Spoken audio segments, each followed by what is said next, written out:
Hello guys, what's up and welcome back to my channel. As you can tell, we are back again with another episode of Wife Talks, and I have the beautiful Mrs. Makhetha. I said that right, ne? Yeah, Makhetha. you did. Phetola Yeah. Makhetha. Thank you so much. Thank you. Hey, it's been a long time coming. We've been talking about this since February. Since before you gave birth. Yes, February. Yeah. I remember when I first spoke to you and I'm like, a video, and the topic has only been for you, so I've left it because every time I get a topic, God gives me someone and I just leave it for that person and I wait it out. So thank you. Thank God. Thank you so much for having me. And hello to your subbies. I hope you thoroughly enjoy this chat. And for those who may not know, I don't know why not, but for those who may not know you, she has a channel with her husband, The Max. Yes. Find us at The Max. And your content is just about your journey? It's about our love journey, and I think now we are incorporating more family. Good. We've got 2 girls, 8 and 2, so they'll be seeing more of the girls. So please do follow us. Please subscribe. Here I am plugging our channel. No, plug it. I think it's really great. I think it's really great that we have content for people to consume that is like that. Yeah. So I have her here today because of something that when I first actually found your channel or realized that you guys had a channel via my sister, and she was watching it, and I caught on to the conversation, and you were explaining, I think at that time, how you not only had met your husband, but where you had found him and how you guys got married. And you got married while he was still trying to be a musician or pursuing that, so he didn't really have a job. That's not fair, Buli. I'm asking. That's a job. You know what? No. Wait. Okay, before we get into that one. No, not like that. Not like that. But what I mean by that is it doesn't have what we would something concrete, right? Where we know that, for example, I'm earning 5,000 rand a month, and this is what I'm bringing to the family. And that's the angle of this particular video, because there are people, especially nowadays, where people are really pursuing their passions. They're not afraid of, stepping outside of the norm, going to varsity, being stuck in a job they might not like. So true. But I also want us to talk about the realities of that and what that looked like for your family, because you were someone who had a job at that time while he was still pursuing his passion and his purpose, and what that practically looked like. Yes, because I know that there are people who want a finished product, and there's nothing wrong with your likes, your wants. There's absolutely nothing wrong with that. But I think it's also important for us to say that there are those people that they love are still figuring things out, trying and dabbling into other avenues, be it entrepreneurship, be it content creation, because this is a new space for people to earn a living as well. And I want us to talk about that. Amazing. And I think what you're saying is so interesting, Buli, because as much as I said he had a job, my parents would ask me, so what does he do? And I'm like, he's a musician. And they'll be like, okay, so unale record, so he's got a song. Does he have a song? No. And so maybe if I can just give you context in terms of what he was doing when we met. So he was a session musician, and what a session musician does is that they will play for the big guys. So he was a pianist, and he was playing for the likes of Dukes and JR and Double HP and all these guys. He was playing piano for them. And I think what really drew me to my husband was that even when I met my husband, with him not having a conventional job, I knew that he was born for greatness, right? I saw the potential from day one, and I always encourage people to just operate in their gifts and talents, because in Proverbs, I think it's 18:16 or 16:18, it talks about how your gifts will open rooms for you, right? And also it says it will cause you to stand before great men, kings, in other translations. So I was never confused about my husband's journey into the man that he would potentially become. And I think I was also not disillusioned about what role I was going to play, because I knew how much he earned, right? Because we were transparent from the beginning, and I knew that me being in corporate, I mean, I had a good job, and the salary, I mean, at the time it felt like living life, right? And it was just the two of us. We didn't have kids then, and I was okay with the setup. Okay. The setup, I was possibly going to be paying for the big things. He always jokes now that he was buying groceries and I was paying for the rent and the car and the big, because he at the time he had just sold his car to marry me. To marry you. Yes, right? What does that feel like in the beginning? You're like, first of all, sir, you're selling your car to marry me. Does that not make you feel like, okay, I know if for some people it might sound like a bit of a fairy tale, but the reality is you don't have the finances right now, so you're selling your car just so that you can have that money and we can get married. What comes next? You know, at the time, really, I didn't think about it that way because my husband and I married purely for love. My goodness. Love. We were just in love. And I never thought about what he could do for me. Sure. Whether he would take care of me. Because I didn't know what that looked like. What does taking care of me look like? For me, love was enough. And love is still enough, but we'll talk about it, we'll unpack it, because obviously love is not the only thing, right? And so when he sold his car, I was like, wait, so this guy loves me. And he was 22. He was 22, guys, and he was a cool guy. I mean, he was in worship. He was a worship leader. No, I know him from church. He was a bit of a cool guy. Right? And for him to sell his cars, like, this guy's really serious about me. And I think when I met Lerato, because we also have an age gap, so I'm 2 years older than him. Okay. So I questioned when God revealed that was my husband. That's a story for another day. I questioned whether, God, would this man be ready to marry me? He's 22. What does he know about marriage and whatever? So when he sold his car, I think it was confirmation that he was ready, because he was willing to give up so much. I mean, for a 22-year-old, your first car. So then I was sold, right? I didn't think about 5-year plan and whatever.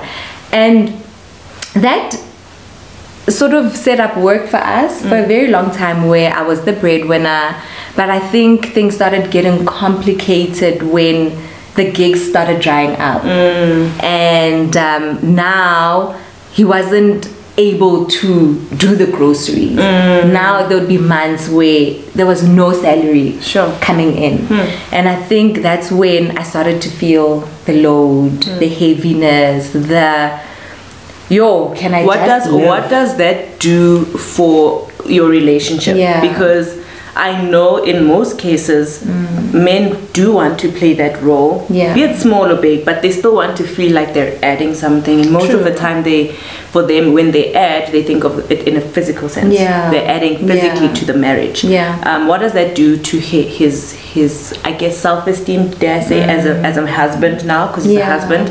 And what did that do to you as a wife? Did it make you feel like, yo, ngaze ngayisoila? Benyapi kwi-marriage.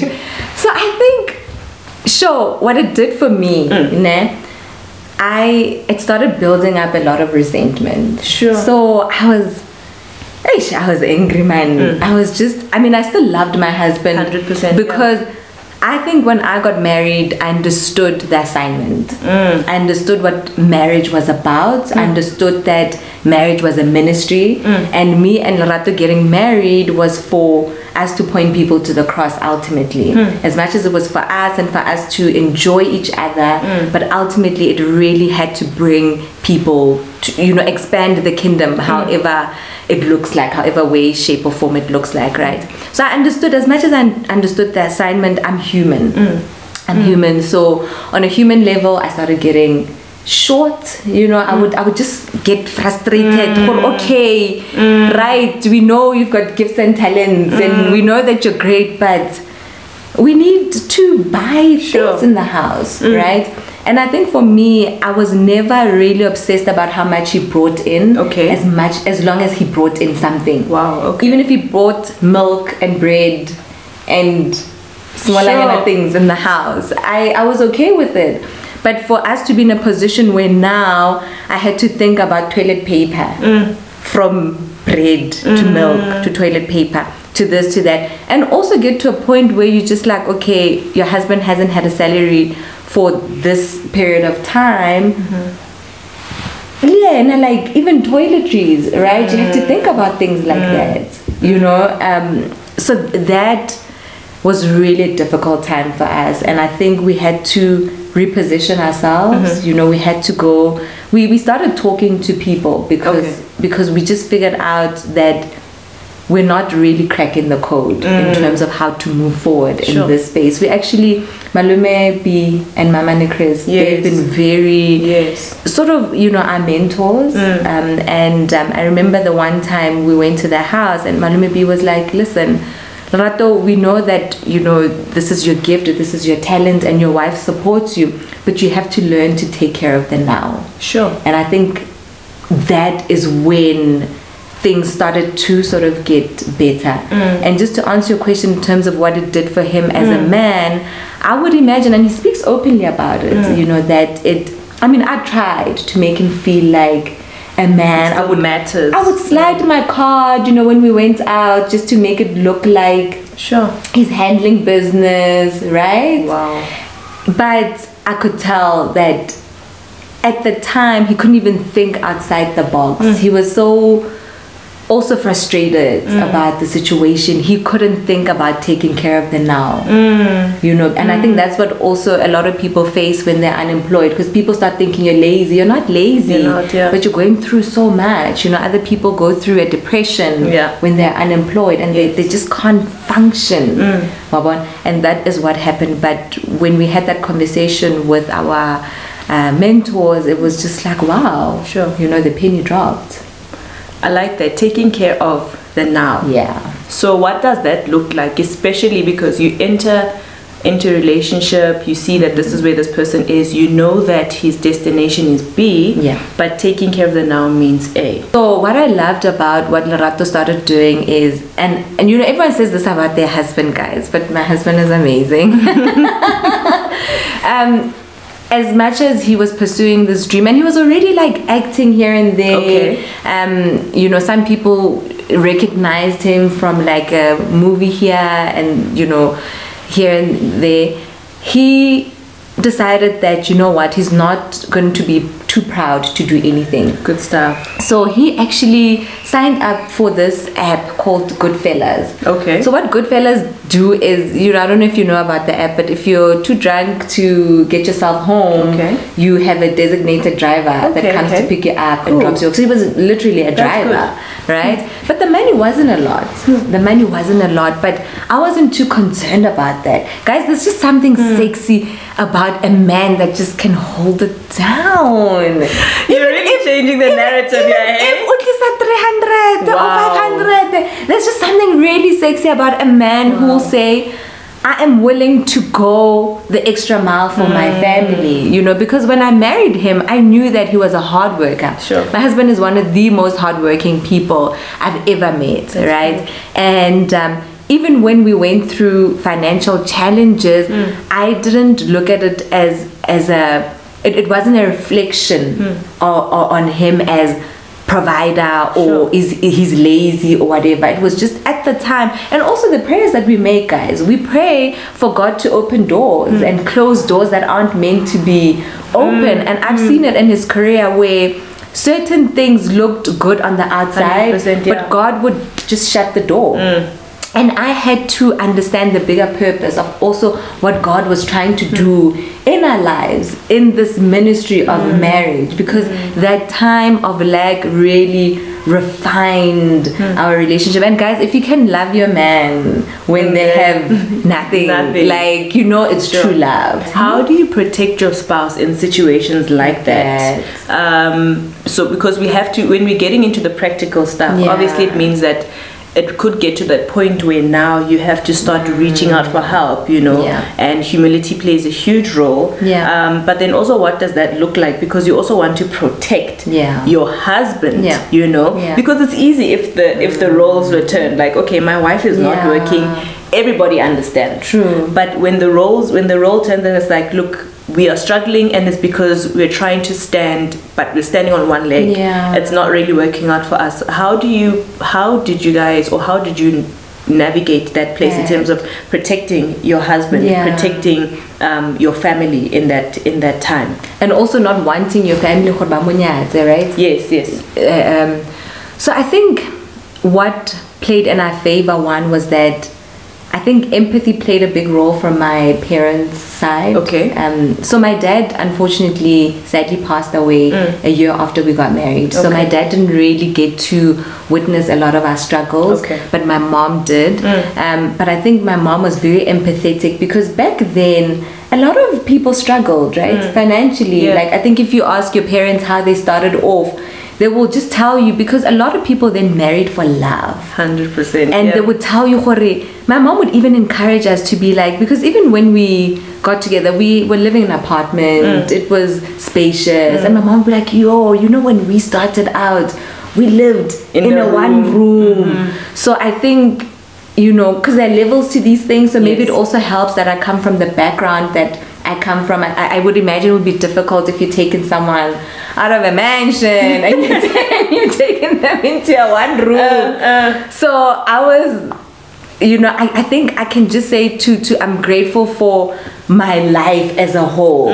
So God even putting me into the family that I was born into was such a blessing, because my mom never looked down on Lerato. It was just a case of, because even with my parents, they grew together, they accumulated property together, they built together, they took us to schools together.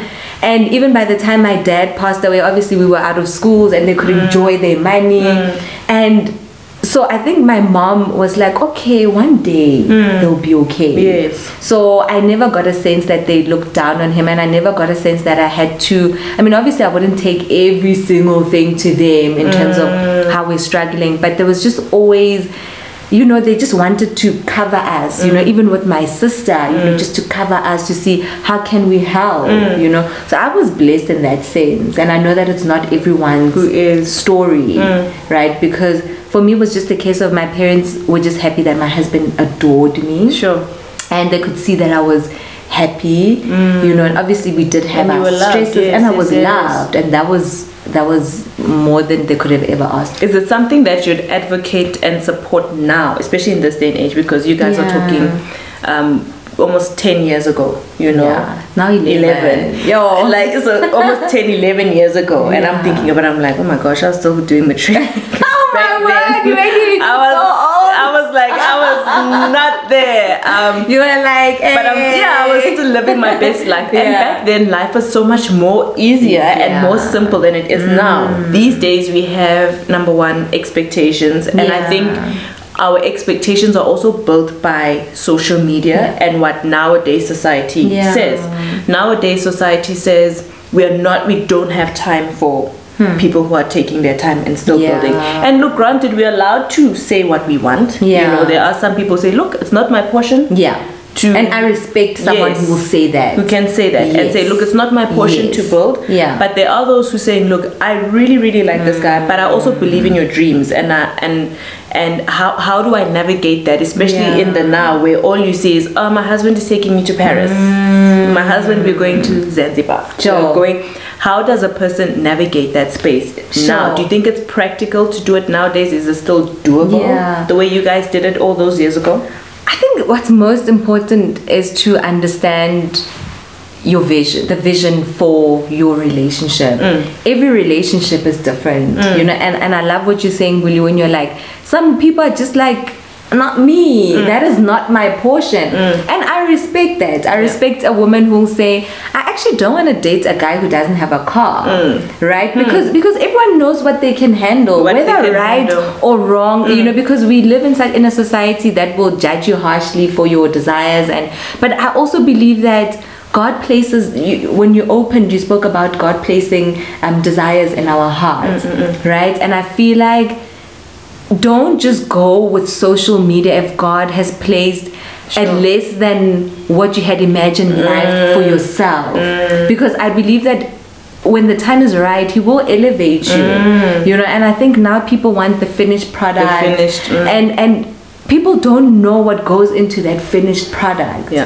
Right? A lot goes into that. A lot. Like Lerato was saying the other day, that he feels like if we had popped then, he would have been a rubbish. He feels like he would have been just a rubbish of a husband. He feels like, we look back and we're like, we believe that it was for our greater purpose. For God to refine us, for God to remind us of our greater purpose, and for Him to remind us of why we are in this. I always laugh. I'm like, because my husband wants a bike. I always laugh and say, you probably would have been that guy on a Harley, 100%. The cool guy. The cool guy, because I feel like when we met, he didn't, he was coming into his own. He also didn't really understand himself. So it's like, when God withholds something from you, it's not that He hates you, it's just because the time is not right. So I think I would encourage, people, especially people that are dating, as in my age, like 30s and whatever, to say yes, your dreams and your desires. But I think maybe social media is not a real thing, guys. Instagram is not a real thing. God has put a vision in your heart. He has purposed something in your life. So don't be sort of clouded and misled from what God is telling you to do. But I would imagine, I don't know what decisions I would have made at this age if Lerato was like, I'm still trying to find myself. He's now 35, right? It was cute then when he was 22. But it's a reality for some, even in their 30s, to still say how I want to move forward and what does that look like. So I think the most important thing, even for men, take care of the now. I think women are more forgiving and less impatient when you are taking care of the now while you're still pursuing your dreams. What is then his duty? For example, what was hubby's duty at that time of him not necessarily providing money-wise, but what was his responsibility? What made you, even through the frustration, what was his responsibility that he gave you that made you feel like it's rocky, but I love it here? Because there must have been something that kept you anchored. What was it that he gave you? And what did he provide at that time, even though he wasn't maybe able to do it physically? Because I feel like there are some people who might not be able to put stuff on the table physically at that time, but there must be some sort of role that you play. You can't just say, because I'm putting the bread on the table, I'm tapping out, because you are also you are helping him at that time to say, look, you are a man and I'm trying to help you, but what was he doing for you so that you could be in the right space to support him as he supported you? I always say that in the beginning, I remember, because men and women are wired differently, my husband had to learn a lot of things, and I think that's why it's easy for men to provide financially, because a lot of things don't come naturally to them. Sort of, let's say, doing the dishes, for example, it doesn't come easy to a man to be like, okay, my wife is at work, maybe when she gets back, let me find the house clean.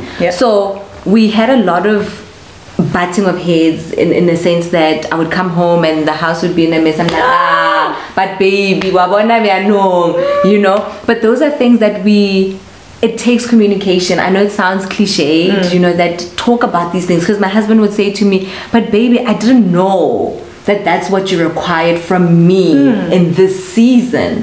Because even though I'm not bringing in the money right now, I'm working on projects. I could see my husband work. I could see him sleeping at like 3 a.m. trying to finish a song or sending a proposal or whatever. But at the time, those efforts were not bringing in they were not doing much for me. And also he couldn't think outside the box to be like, okay, my wife would appreciate me sort of doing something around the house, to make sure that when she comes back, maybe I've cooked, because sometimes you would come back and you would still need to cook and you're like, but you see now, right? But I think the more we started talking about, because he also didn't have experience in not bringing money in, so he didn't know what it would look like to support me. So when we started talking about it, what he was doing was just really that support. I mean, love is without a say. He loved me. I knew that, and he showed it in so many ways. He respected me, he valued me, right? But also like the practical things in the house of puta, you're at home, do the dishes. You know, when we had kids, I think when you have kids, you appreciate your spouse even more. That has the husband that can wake up with you in the middle of the night and rock the baby and change the nappy and just really taking off the load, you know, taking the baby and saying, babe, you can go wherever and I'll take care of the kids today. So I think practically those things they took off the load. You know, just knowing that this person is committed to the cause, you know. And one other thing, and I think it might sound a bit super spiritual, but I believe that we are truly blessed to be in the kingdom and to know God, because you know that it's a phase. You know without a shadow of a doubt that, Lord, I know that we're going through this valley, but it will pass. Yes, I'm frustrated right now, you know, but I know, and praying for my husband as well. So funny thing, as much as it's not something that he was doing for me, but the more I prayed for him, the more I became less short and less frustrated, you know. So I think also that's important, that everyone needs to play that role, because I think it's easily expected from a woman, you know. For example, as a wife, you're home, you know that if maybe you're not working at that time or you're also pursuing dreams, you would make sure that by the time you get home, meal cooked. And we eliminated, for example, Kevin and I eliminated the gender roles, as we put it in society. But what helped us is that I got home at 4 when I was working in Alberton. I got home at 4. He's gonna get home at 7. It's a no-brainer that I need to, you know, I'm going to be cooking, so that when he comes home, things are done. We just wash dishes, we call it a night. If I'm not around and this place is a bit messy, he'd clean, you know, or I would clean, or hey, there's too much laundry, he'll put laundry in the machine. So there's a lot of things. It was about the vision, you know. And I think when you get into relationship, it's important to say there are things that, you know, you may like as a man and you play a role, but look at the bigger picture and eliminate the roles. What I mean by that is or the stereotypical roles, because maybe if you are that person who, as a guy who might be at work, you know, doing or trying to hustle or whatever and not having a job, and you are home, we're not saying that what you're doing means nothing, because it doesn't mean nothing. You are doing something for your future and we respect that. But I think it's also important to learn how to take off that cape and say, I'm also going to help because it's going to benefit us. It just makes life more easier. By the time my wife comes home, at least get defrost the chicken so that I don't have to start from scratch, you know, put the rice in the pot, you know, just something that says that, look, we are a team. I may not know how to cook chicken a la king, but if I can only cook pap and wors every day, then I'm going to do it, you know, so that you're adding to and you're not also stressing or making the relationship stress. I think to the person, maybe to the woman who wants to get married and sees like, you know what, I see my partner has a lot of potential.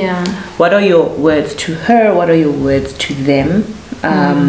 As people who might want to take that step. And I think we don't even have to go into the wedding route, because these days all it takes to get married is just to sign, throw on a jacket, throw on some shoes, and be realistic about what you want. But how you do life going forward, I think that's the most important. So as someone who has been through that, what do you have to say to that person who says, look, I love this guy, I do believe in his dreams, help me to be practical, because there are going to be times where it's hard. But what are the things that I need to always remember? I think, like I said initially, so I think with your man will also help you, just in terms of men. Let me maybe speak to men first, to say take care of them now. It's so important, because when you do that, you're also giving your partner that, like, sort of your enthusiasm is renewed every time your man goes out and takes care of them now, and like, you know what, I can support this man, because we don't, I'm against laziness. You know, I'm against laziness in disguised as pursuing a dream, because some people do that. Because then it's like you're chasing, but no, you're just lazy. Like there's something wrong with that. And I think you can see it when someone is just trying to shy you, and now they're comfortable in you paying the bills and whatever. So with us, and I'll also take it practically to us. I mean, I've had instances where Lerato has worked and he's just put his entire paycheck in my account.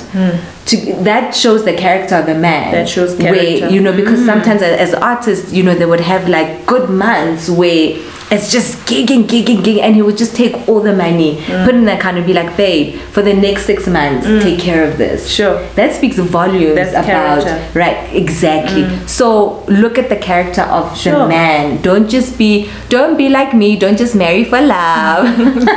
Look at the character of your man. I think when you are courting, there are always those red flags. Always.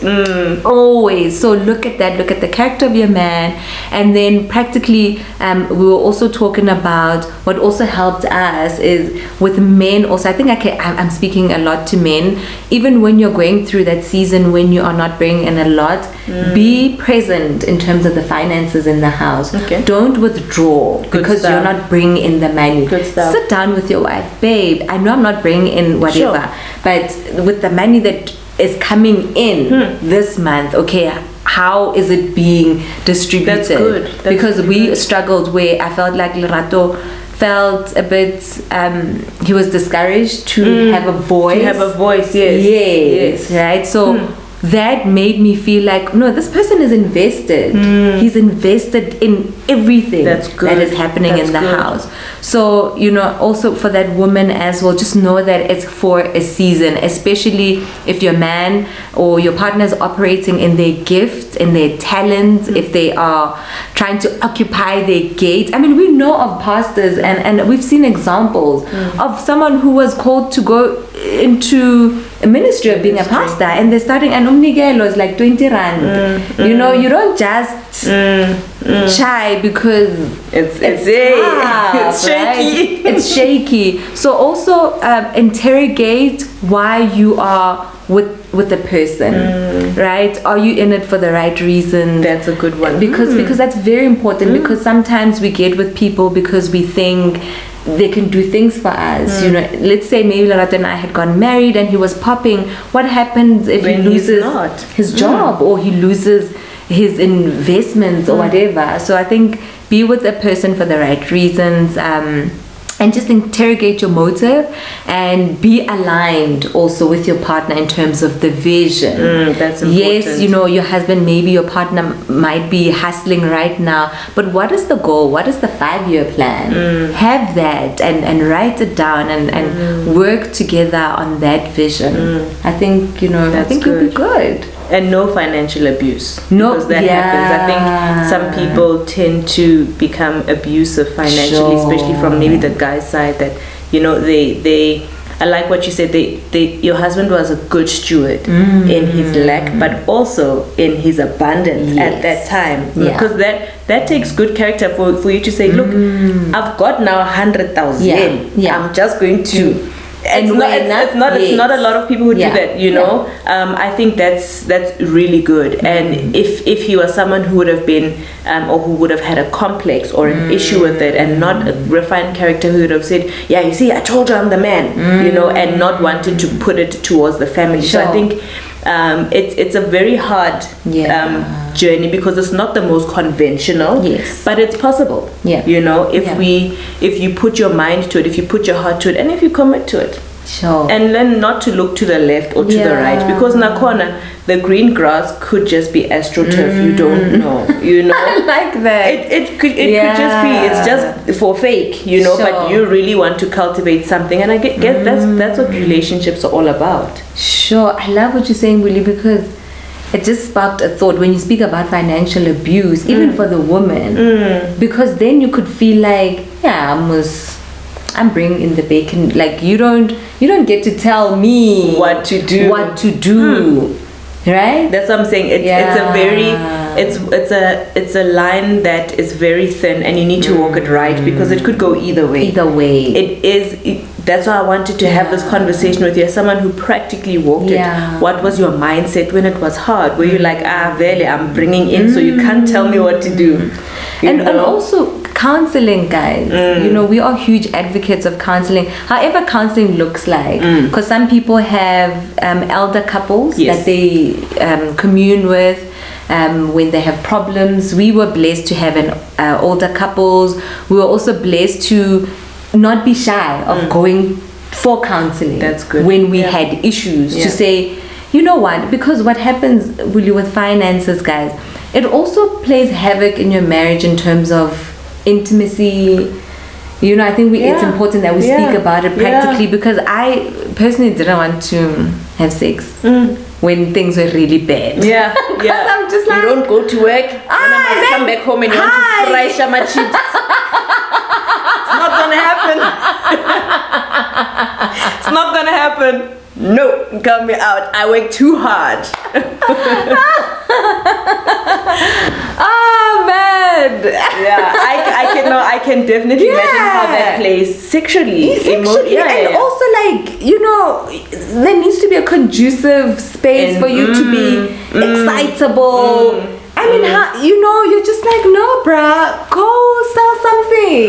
Why you want to, you know? Stuff, So intimately as well, it really plays, it messes up with the intimacy. And that's why you need to speak to people and you know, just say, this is what we're going through. And you'll have couples that will counsel you and to say, yo, I remember in 1970 what, you know, we went through this, you know, because often you think that this is the end, but there are people that have gone through what you went through and they've come out on the other side. Sure. So obviously we don't have all the time. Sometimes I just wish, like, after we record this, I wish that we could be just sitting, you know, at a table and just talking about these things, because I think the points that you touched on are so important. Sexually especially, I mean, we almost missed that one, but it's a reality, you know, that could affect so many other things. But I think the most important things were touched on, and I hope that you guys have learned.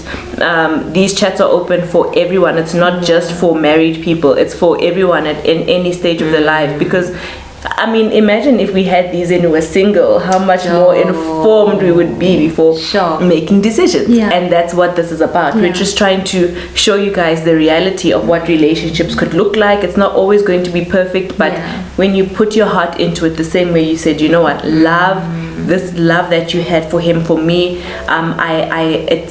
I would like to liken it as, you know, something you guys were pursuing, agape kind of love, where it's just like, regardless of the circumstance, yes, I know it's hard, practically it doesn't look great, but this is it's going to work. Come hell or high water, is going to work, and I'm gonna be here with you. You know, that's agape love, unconditional, of whether you have or you don't. And that's taking the vows that you said word for word, that through lack, through riches, through poorer, we are here, you know, for one another. So that's what this is all about. And I'm very thankful that you could just come and share something that obviously I wouldn't be able to dump up from nowhere. Because to be quite honest, before, if someone came to me and was like, if I hadn't met him, was like, no, Ish, I'm still, I would have been like, I don't think I can, you know. The combos are not communicating. I'm not sure. I'm not too sure, but at least now you can make an informed decision if that is where you are headed in your life. So thank you so much, sis. Thank you. Thank you. Thank you so much for this platform, for the opportunity. I'm really grateful. Thank you. Thank you, guys. I hope that you enjoyed that one. Don't forget to like, comment, subscribe, and share. Share it. Till next time. Bye.